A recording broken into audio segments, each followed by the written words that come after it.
Hi, welcome to a new Begijnhoeve video. My name is Rob. Normally I'm together with Tommy, but this is a special video about the construction of the Begijnhoeve and a little bit about the history.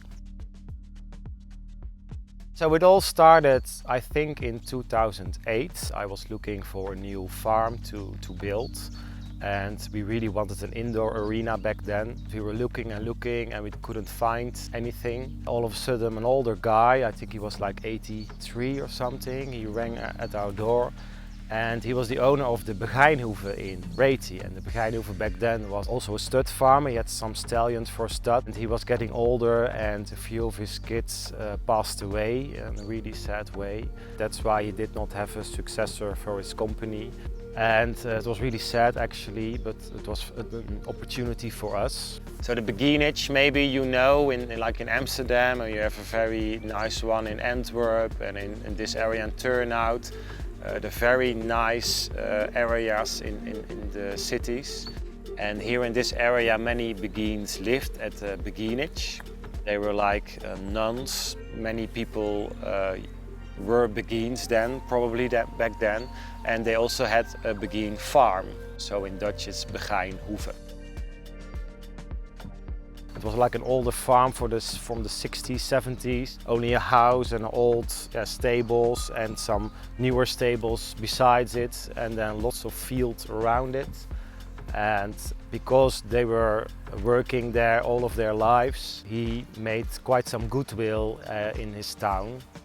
And that's the reason why it was really easy for us to get a license to build the Begijnhoeve, as many of you know, in Reti. And the Begijnhoeve we sold last year.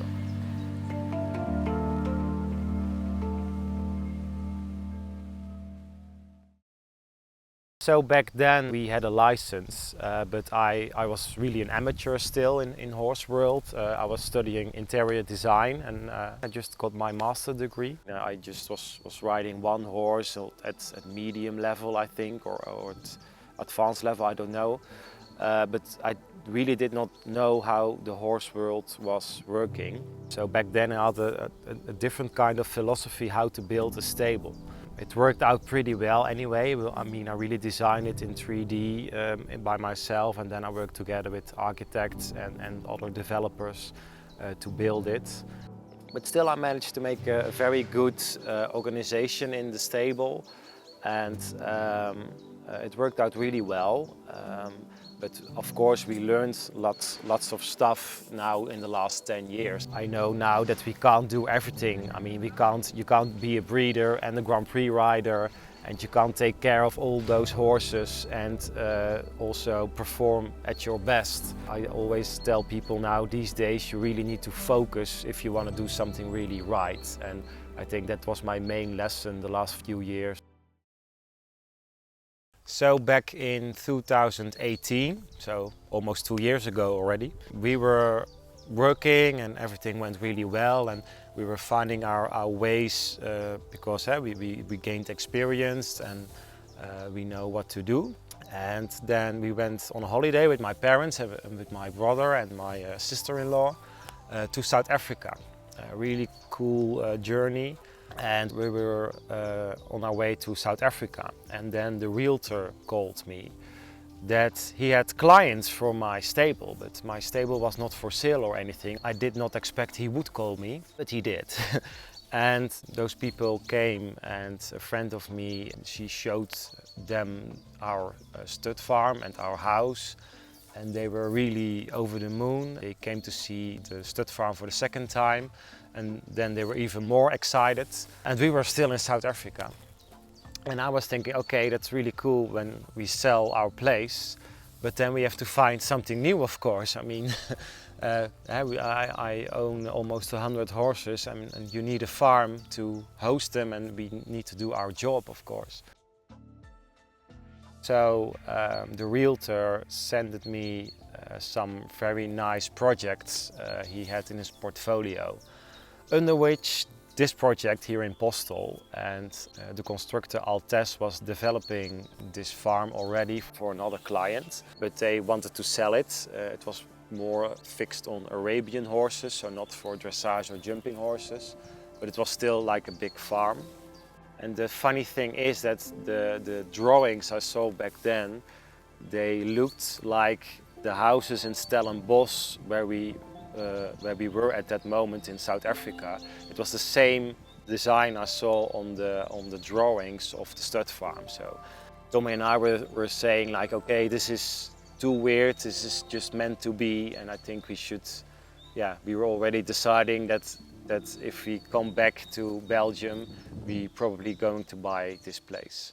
So we came back from South Africa and we drove to Postel with our suitcases still in the back of the car.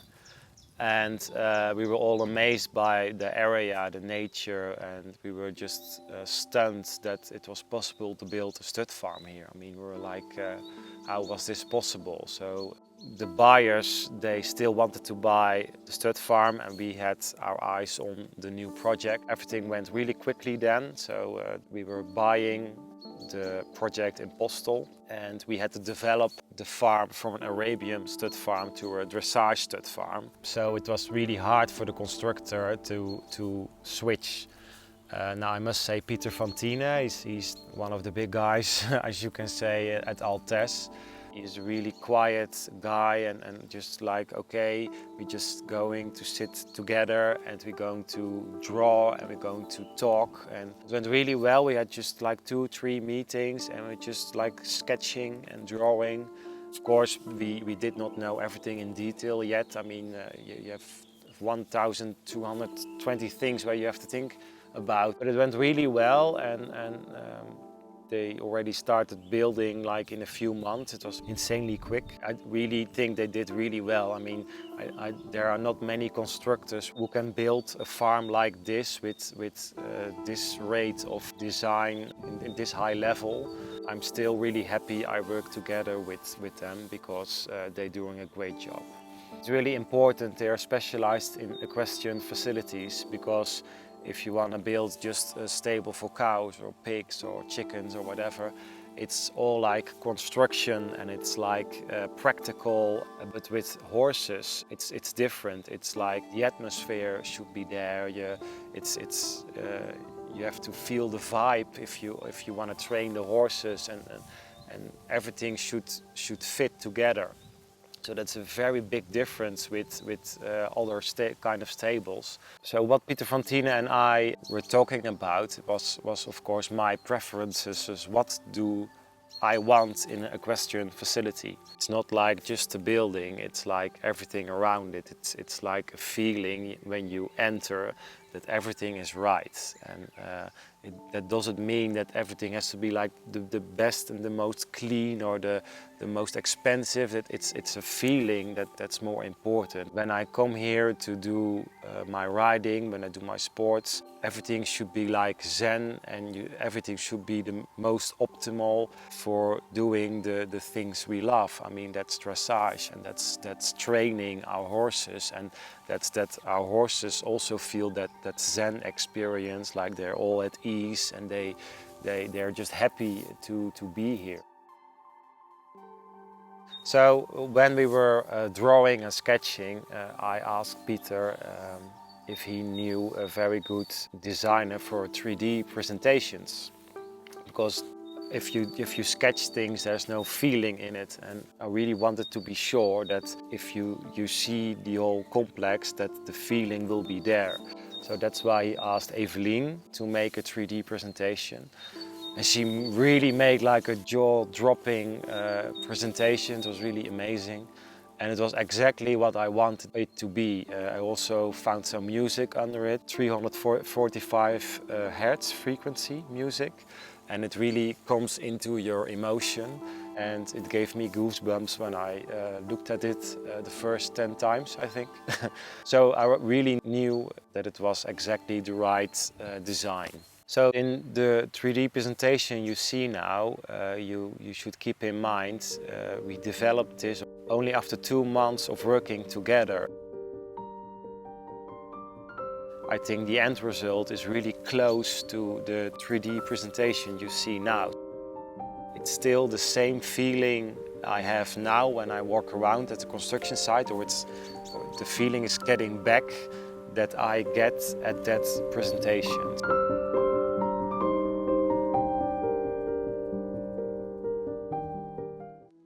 So it's quite funny, life can surprise you sometimes. Like 10 years ago I started as a breeder on a serious way. And now I ride Grand Prix since 2 years, and Tommie is riding Grand Prix since many years. So who could have known that first me as an interior designer and a little bit of horse breeding, and now we're going to build our second stable, and we are both Grand Prix riders, and we are aiming even higher. And it's really cool that we see this development also in breeding, that you see the development of the horses. You start with mares, and you have you think about a mare in a certain way, and you see that your development in your breeding program is going better and better every year. So it's a really cool thing. And now my main goal, and that still did not happen yet, is that we can start in the Grand Prix on our own breeding products. But you should take in mind, my oldest horses I bred myself are only 10 years old. I ride now 2 10-year-olds. I bought them as a foal or as a 4-year-old. So I did not breed them yet, but they're heading to the Grand Prix now. And Tommie is riding a 10-year-old, so that's my first year of good breeding horses, and that's Fanatiek Begijnhoeve. And she's also heading to the Grand Prix.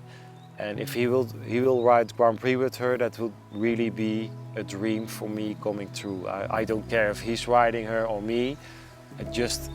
If breeding products of you for a breeder, that's the ultimate thing if they succeed on Grand Prix level. So that would be really cool. So I hope you liked this first special of the development of the Begijnhoeve. In the second video, I will take you with me on the construction site, and I'm really going to show you the details and all the ins and outs. So stay tuned for the next one.